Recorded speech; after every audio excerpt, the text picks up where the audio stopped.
Hi, my name is Jordan. I am a special education teacher from the UK. I share my passion for everything communication, sensory regulation, and fun lesson ideas for my classroom of disabled pupils aged 4 to 11.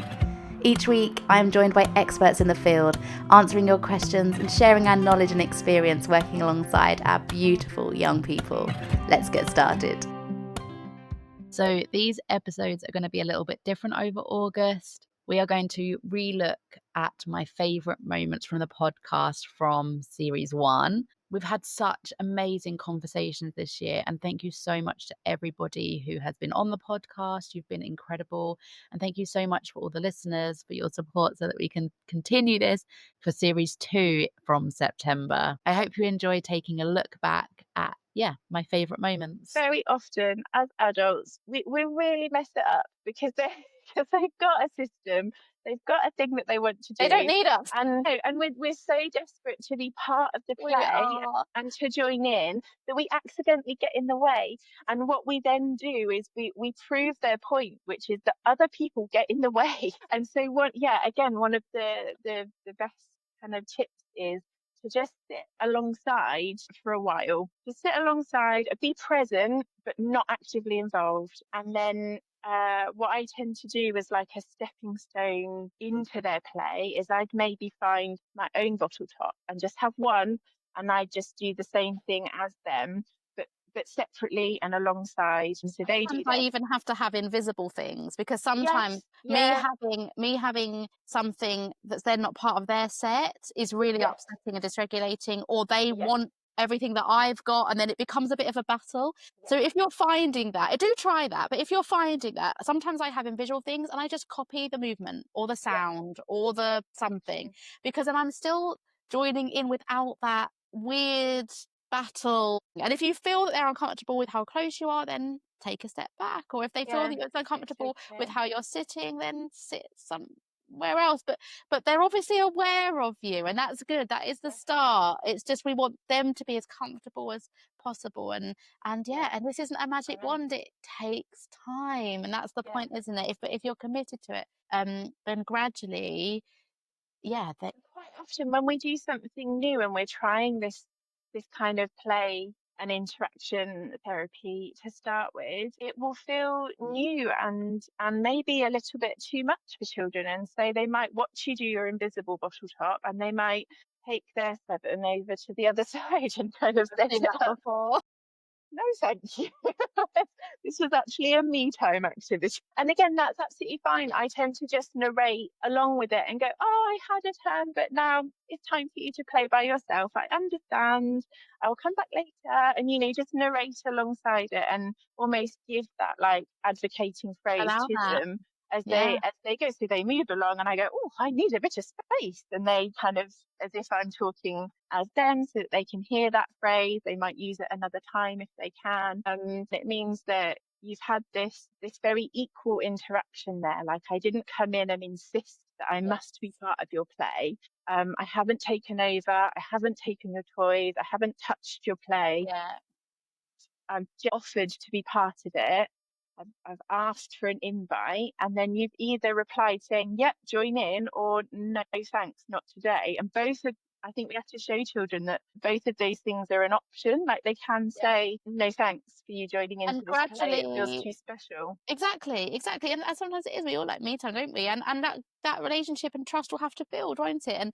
And if you're showing them, I respect your space and I allow you to advocate for yourself, and you give consent to me working with you and playing with you, and I honor when you don't give that, then next time they might be a little bit less anxious that you're going to step in, because they'll realize that this person doesn't do that and I then think it's a gradually. huge gesture of connection to allow a child to say, oh, I'd like to do this by myself. And for an adult to respect that, I think it can be really new for a child. They might not have ever experienced that before because there are so many other times where, as adults, we have to lead them and we have to guide them and we have to show them and, we have to be in charge of whether It's you can eat that and whether you can climb on that.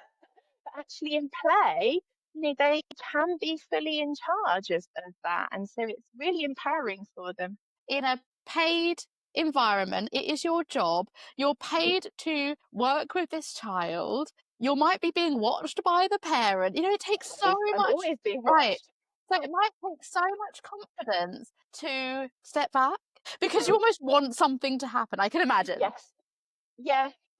Yeah, but I think it's about explaining that there's a reason for that space and that distance, and that my motivation is not to make them talk or to make them play with me. Like, that's not my aim. My aim in therapy is for us to build a connection through play, and a connection is a two-way thing. Like, I can't make them connect with me, but so often that offering of like, this is up to you, means that we do connect, because they go off and they do their thing, and then maybe I play something different over here and they are curious about it, and so they come over and maybe they take all of my bottle tops that I've started to play with, But and all of a that's sudden okay. you've got that But interest. we're still interacting now, and I think, oh, you need them all.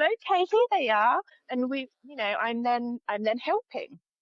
And then passing the bottle tops over. Are there any more in this basket? I will go and check for you. I found 3 more. Here you go. And we're now in a collaborative play, accidentally. Yeah. But it started actually with me being rejected and accepting that rejection for in this. Absolutely. And they're and not even equal, but they're actually in charge of this interaction, aren't they? Yes. They're fully in charge and in control. And okay, yeah, great.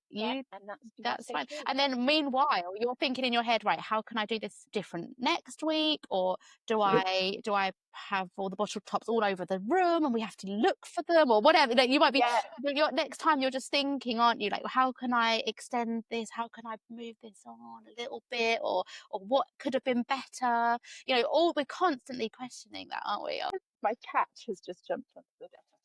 We're constantly questioning that, aren't we? And kind of improving our own practice in that way. And it very rarely is what we plan. I love your Instagram post when you say, this is what I set up and this is what we ended up doing. This is how we actually played. Because it's and I think it has to, you have to be willing to be really flexible and have an idea and a plan, because that's important. Know what you're hoping for, but also be very accepting of the fact that the children that I support usually have a very clear plan for themselves, and our plans may or may not kind of cross over with each other, and that's okay. We might have to just work with where we are, and like you were saying earlier, each visit that I do or each session that I do, like, I have to look at where that child's at on that day. How, where's their cup at? Where's their, did they skip lunch today because it wasn't what they liked? Is it Friday or is it Monday? Did they have a school trip earlier in the week? Has mum been poorly and so the routine's been off because auntie's been in to help run the show? I think children aren't robots, and so we can't plan for robots. We have to plan for tiny humans that are going to have very different feelings and very different expectations every single time you see them. But that's also the best bit of the job, isn't it? Yeah, absolutely. So I think you have to really love that kind of on the go. Okay, this is where we're at. How are we going to weave that therapy idea into this now instead? There's the famous 5 conscious senses, and actually hidden in those are a lot of the subconscious. So we have a sense of temperature and a tactile sense, and we cluster them all together as touch, but it's possible to be able to feel texture but not be able to understand temperature, or it's possible to be able to feel temperature and not understand texture. So it's a bit like deciding how many constellations there are in the sky. It just depends how we group these neurons. But there are 33 sets of neurons that control your senses. So arguably you've got 33 sensory systems, but that would get a bit much, because in a sensory story you only get 8 to 10 sentences. So 7 is manageable, 9 is getting a bit too ambitious, really. But my 7, I do the famous 5, And then like often you're working with somebody who is missing one of the sensory systems or can't eat, and you lose a few, so it's worth having a couple of backups. I use proprioception, which is your awareness of where your body is in space. And it's a weird one to think about, but most people have had an experience of not having proprioception just as they're waking up or falling asleep, and they get that sensation of falling. Do you ever have that? Yes. And what's happening is your proprioceptive sense is falling asleep slightly before you or waking up slightly after you, and you just have a moment where you don't have an awareness of where your body is in space. Right. It's a really unnerving thing, and people can have differences to their proprioception in the same way they can have differences to vision or differences to hearing. And so if you don't have full proprioceptive capacity, and I'm actually somebody who doesn't, you don't fully have an awareness of where your body is all the time, and that's slightly unnerving. Yeah. And so stimulation that tells somebody where their body is a really good way of supporting the proprioceptive sense. So things like compression wear clothing and the weighted blankets and all of those things that are so popular in the sensory market, that's what they're doing. They're giving you information about where your body is. Brushing, massage, all of those things are ways. Vibration is a great one, ways of offering support proprioception. And then my other one I do is your vestibular sense, which is your sense of motion and balance. So if you can incorporate a movement in your sensory story, and it has to be a movement that involves the head, because the sense receptors to your vestibular sense are in your inner ear. So it's no good just waving your hand, that wouldn't do it. But anything that creates like an up, a down, or around would offer stimulation to your vestibular sense and be another way. Children in chairs, would you spin, rock, shake? If they can do that, I mean, is that what it looks like? Yeah. And actually, so your senses are a part receptor organ, part your brain understanding the information from the receptor organ. So the only time we really give that any credit in kind of day-to-day life is when we give babies black and white picture books, because we recognize this is a baby that can see, but they're not seeing in the same way that I'm seeing. And what's happening is it's partly, the receptor organs picking up the information and partly your brain making sense of it. And it's about 25% pick up, 75% make sense of it. And so I have a friend who is blind, but her eyes work perfectly. Right. But her brain can't understand it. And a lot of the people that I work with maybe have the receptor capacity, but it's taking them longer to put together this information. And so I often talk about there being a curriculum of the senses. And I have a course called Develop Your Sensory Lexiconry, which is me teaching that curriculum of the senses.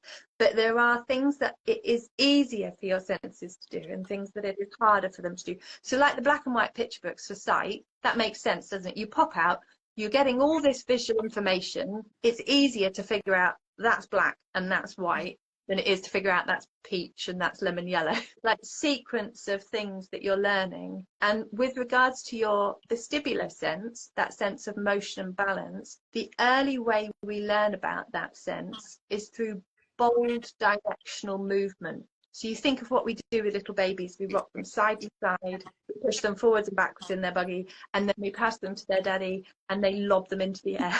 Like it's bold directional movement.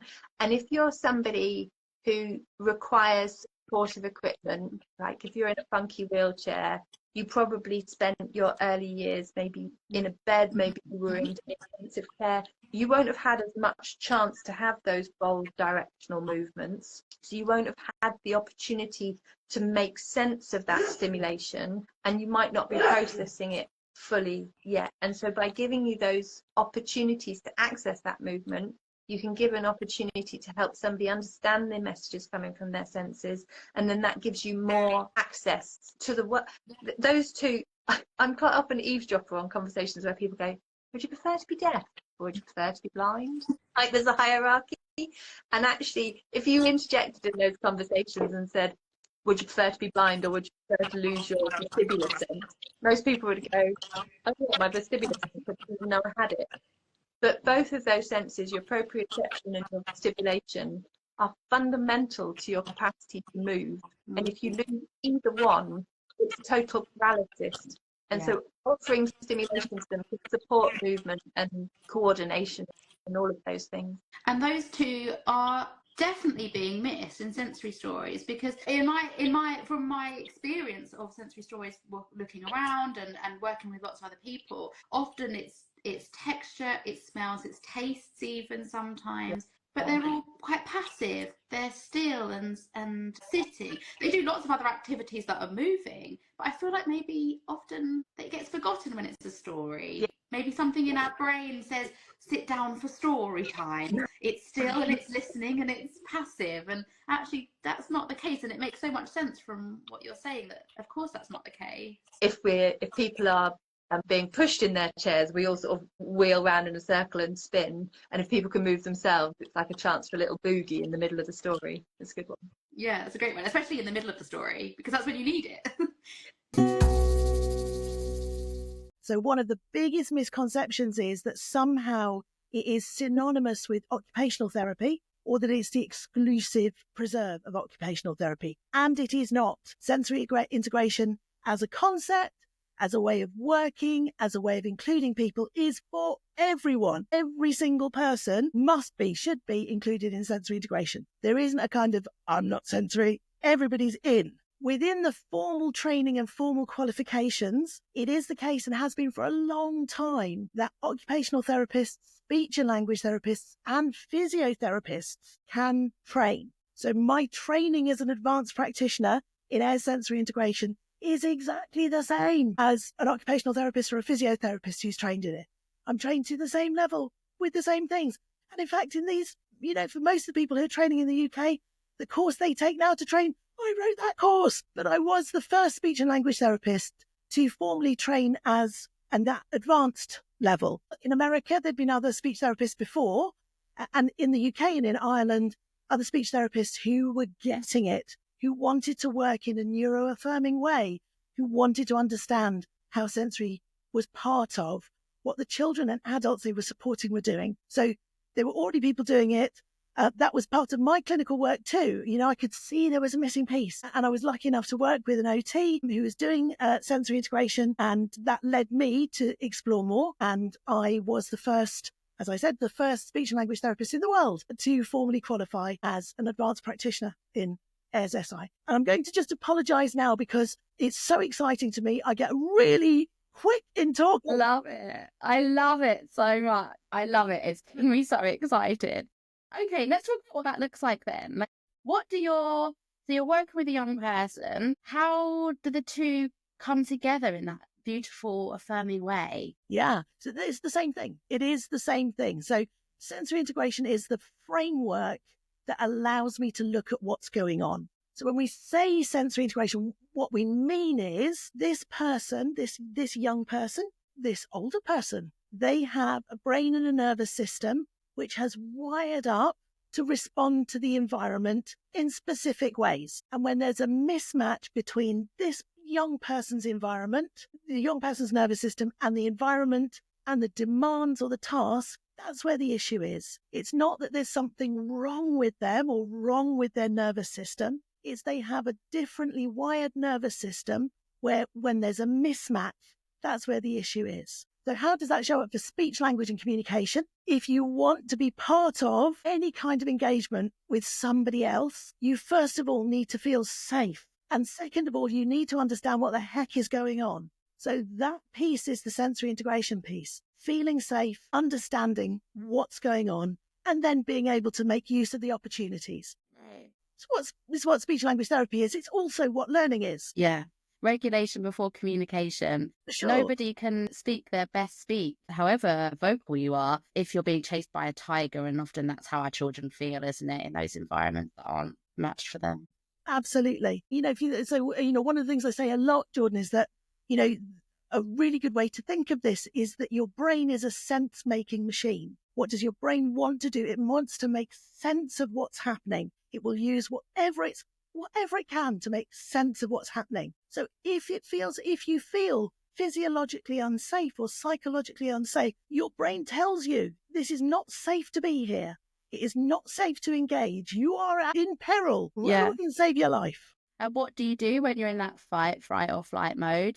you run, you might hit out, you might hurt yourself, you might hurt others, you might fall to the floor, you might freeze, you might hide. All of those things that some people might be seeing in their classrooms or in their homes with, people that are in their lives, their loved ones, that might be what you're seeing. But what's happening internally is exactly that, is that survival, I don't feel safe mode, isn't it? Absolutely. And I think, particularly as a parent, it's so hard when your child is kind of lashing out in this kind of fight behaviors, because they're safe. And it's really hard to be in that place where you can't explain to them easily that they are safe.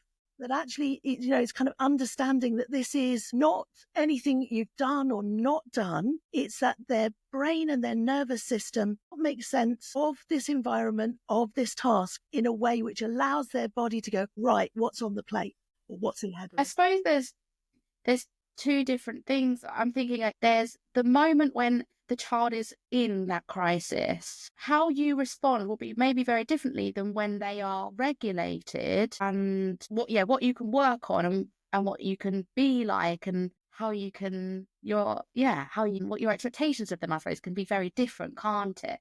Would you like to talk about that a little bit, about capacity in those situations? Yeah, for sure. So that, that first piece, safety first. Safety is the priority. That, when you're outside and you're seeing this showing up in the classroom, at home, out in the street, out in the supermarket, once you step away from the label behavior, from the word behavior, and you look at it through the lens of, is this a child trying to feel safe, trying to make sense of what's happening?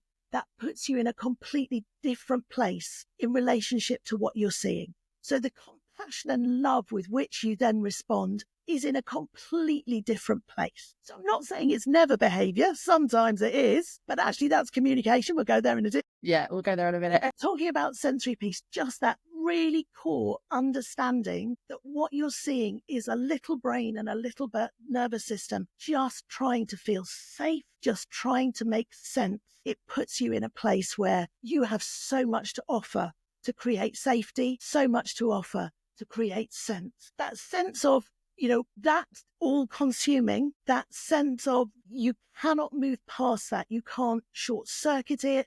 You can't hurry it through. You can't decide that's enough. They're regulated now. Until they're ready, their brain is not going to be able to make use of anything else you've got to offer.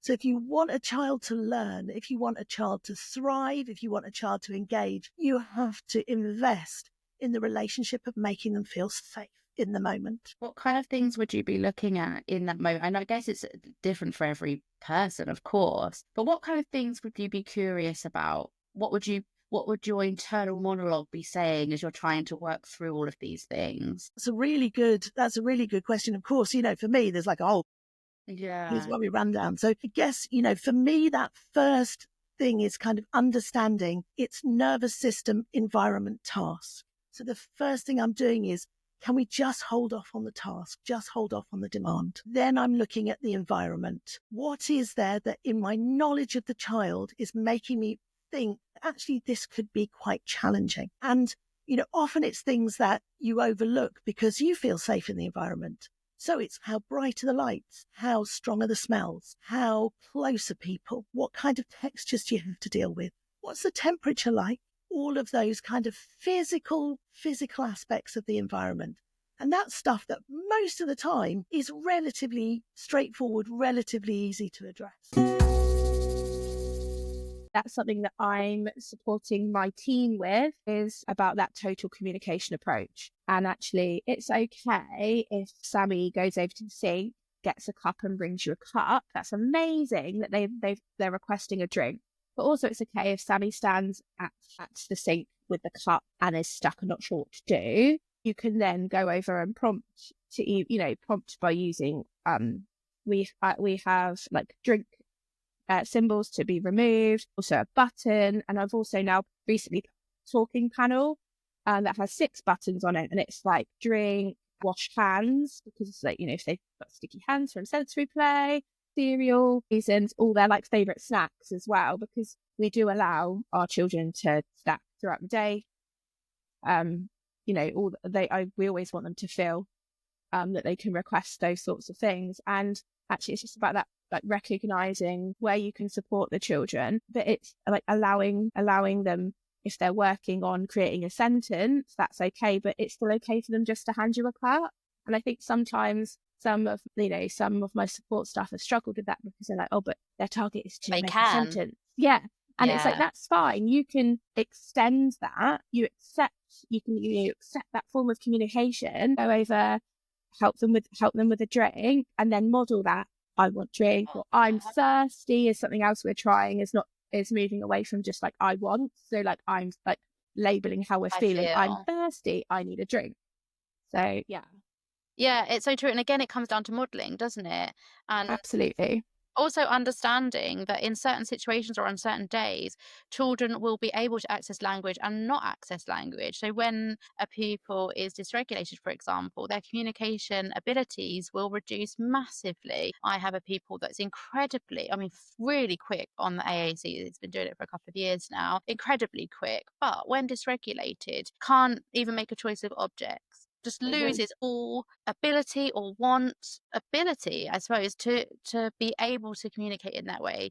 He just needs us to make those decisions for him and do that for him, because he can't make choices. He can't look at photos, symbols. It is just too much. Too overwhelming.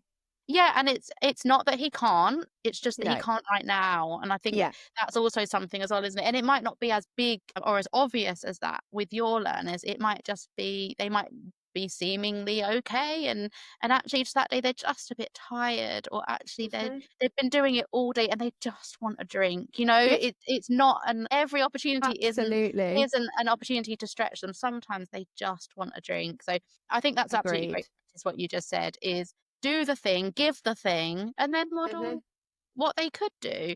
Yeah. We have people in our class who self-harms, and self-harms to communicate. So self-harms to get wrapped, or self-harms to get access to a chair, or gets access to a thing, or because she doesn't want it. It is communication. It would be awful for us who, while she's punching herself in the head, to go and get her AAC, model what she wants. Or give her a choice would be even worse. Yeah, but even just modelling the sentence, like, oh, she's punching herself in the head. Obviously, we're not going to do that. So we see what she's doing, we give her what she needs, and then we show her a safer alternative way that she could have asked for that, and in the hope that, oh, that won't hurt me, maybe I'll do that, is the hope. But yeah, absolutely, yes, of course we want her to do that, but ultimately it's about meeting their needs first, isn't it? And honouring that communication. Absolutely. And what you just said there is something we completely honour in our class as well. And across our school, it's regulation before communication. We know communication is so important, and obviously behaviour is a form of communication. Whenever we have behavioural communication training across the school, we always say, at the end of the day, if they are dysregulated in any way, then that the first thing to almost go is that communication, the ability to communicate effectively, or in their way that they would when they're regulated, because they are no longer regulated. So you absolutely take your priority is that regulation, not the teaching of communication within that moment. Exactly. I spoke to a speech language therapist only last week, and it was amazing how much we spoke about sensory circuits, sensory diet, sensory integration, because it's not separate. It's so interwoven into communication, so interwoven. If they aren't regulated, they cannot communicate. So of course, speech and language therapists are going to spend a lot of their time regulating children so that they can communicate. It just makes sense. But listening to her, and all of her, methods are incredibly occupational therapy, looking and sounding. And yeah, of course they are. But I was taken aback by that, thinking, of course we have to do it all. We all have to do it all. Whereas I thought it was, oh, I'm a special education teacher, but I'm also this and I'm also that. And it's like, we all are. Because without one, you can't do the other, and vice versa. Yeah, so I just thought that was an interesting thing that I got out of our conversation last week was, is what you've just said, is that regulation is key, isn't it, in all of this? Absolutely. Yeah. It's one of those things that it underpins everything. And I mean, we're always changing our timetable. I quite often get asked online, like, about my timetable and how my day looks. And I Yeah, think often. it's really hard to, but because we change it sometimes daily basis, or like we're like day to day, it's depending on what the children need. And at the moment, we're getting a lot of children coming in dysregulated and after their transition into school, and we just we are closing the blinds. We've got our LED like calming lights on. We've got their favorite things out.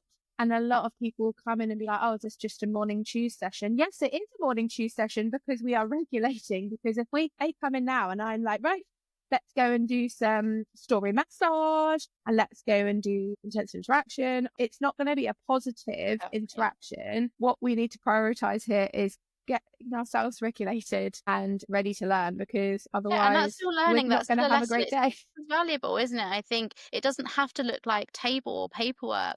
No, I think that's something that special education teachers do really well, actually.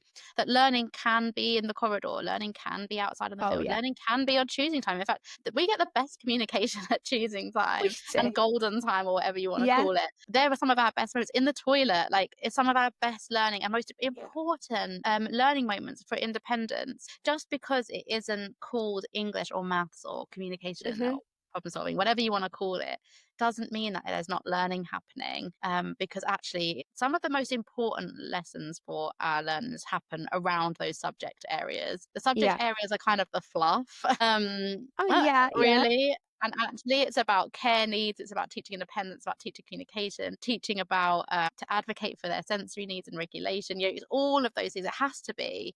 We're constantly saying we meet care needs first and then we learn. And sometimes some weeks we've just met their care needs, actually.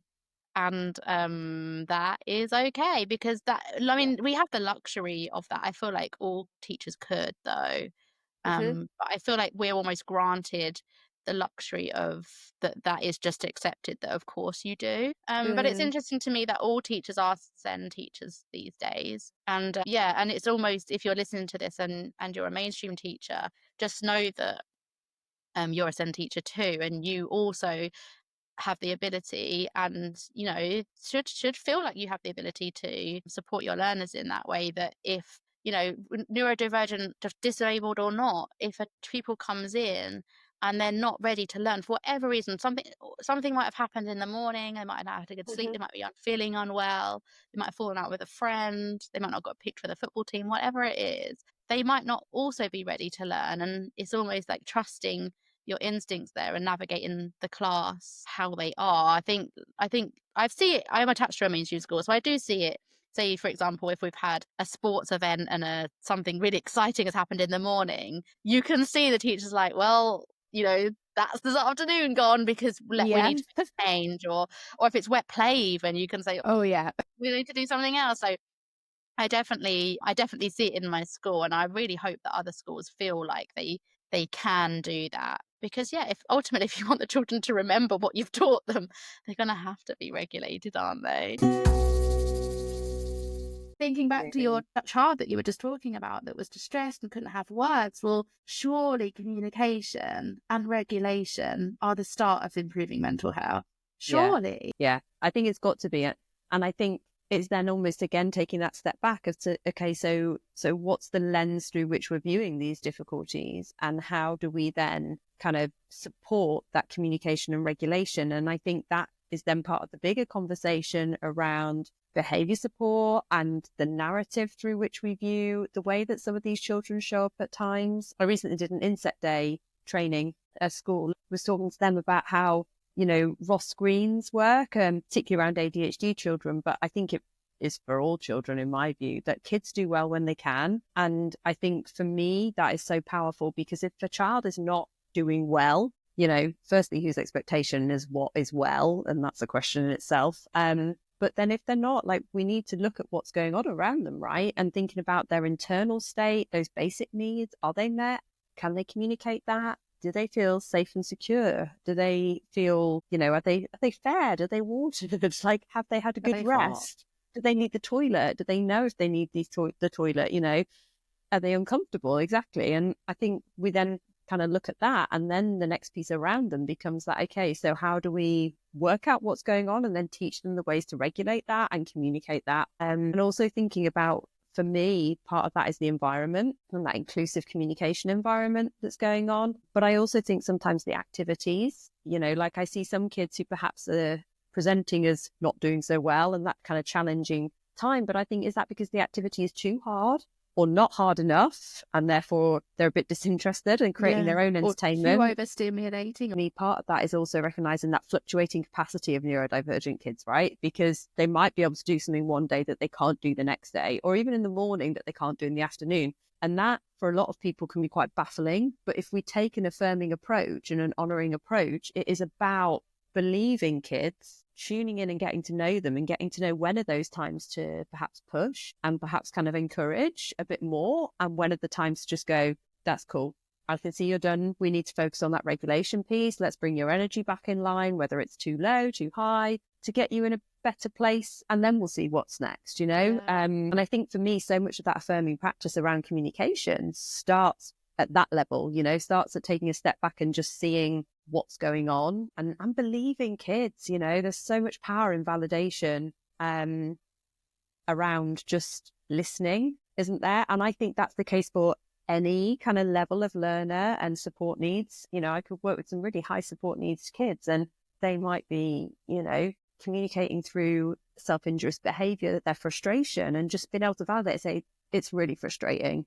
I think there's sometimes this view in our minds that actually children don't have capacity for language and don't have capacity for understanding because of their lack of expressive language. And yeah, they might not in that moment, but we can teach it, and we have to believe that they have capacity to understand it. So that kind of validation and giving, my supervisor, Kate Boot, talks about language for experience. And I think that's it. It's like actually in those moments, giving some language to the experience that they're having and honouring how they're showing up, and then thinking about that step back and what do we need to do next time to support communication and regulation in those situations. So would it look like naming maybe what they're expressing? So I can see you're frustrated that you can't do this. Like, is that what it sounds like? Yeah, I mean, for me, sometimes it sounds like that. There is challenge, isn't there, in trying to name emotions for somebody else? Then how do you know? Yeah, so how do you navigate that? Usually what I find myself saying is like, this seems tough, or it's hard. I like that. Some things I can see this is tricky. I sometimes will, on an AAC device, like we use quite a lot of Grid and Smartbox, but anything, they've got one on their messages, there's just something's wrong. And so I might just model that, I think, and say something's wrong. Yeah, because that's not putting on to them what they're feeling. It's just, I can see something's wrong. Yeah. That is clear. Yeah. And that's still validating, isn't it? That I can see something's wrong, i.e., can I help in any way? And sometimes I would just say, like, I'm here. Yeah. Like, and I do that on a device, I do that with my language, I do that with my body language, and just be like, I'm here and I'm going to, you're safe. Like, it will be okay. But so you can give like language, I think, that kind of validates the experience and links in with their experiences, but also can kind of reassuring, nurturing in those moments. But generally, like, again, that's a practice years ago. I've been like, we label the emotions and like show them the symbol. And now I'm like, okay. No, that makes so much sense to me. I've always struggled with how to say it. So that makes so much sense. And I feel like maybe the more we do that, it then becomes easier to find that language, to find that script that isn't putting on them what they may not be feeling, and yet still showing them that you've shown up for them. Yeah. And I think, like, so often, the difference between anxiety and frustration, like, how do we know that their frustration is not driven by anxiety? And so I think, and some of these kids, they don't necessarily have the skills at this point in time to talk about what it was, but there is sort of comfort in validation. Yeah.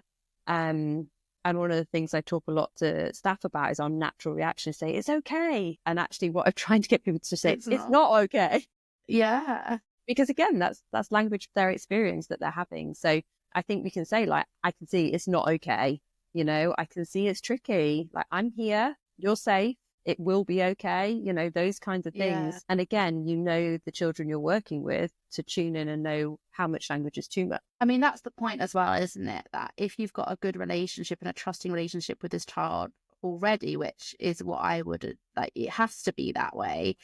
then they will also know that you mean best as well. So even if you get it wrong or you're too close or whatever, if you've got that trusting relationship, there's a little bit more leniency there, a little bit that you can kind of work it through together. Whereas if you come in and you haven't got those trusting relationships, you haven't built that connection yet, it's going to be really tricky. And even if you are saying the right things and doing the right things, it's going to be really hard for them to trust that you in that moment when they're completely in fight or flight mode. Yeah. So it's so important that when just taking every opportunity to build those connections, and that looks like being led by them, doesn't it? Yeah, definitely. And validating and, you know, sort of sharing their joy and also being there when it's not so joyful.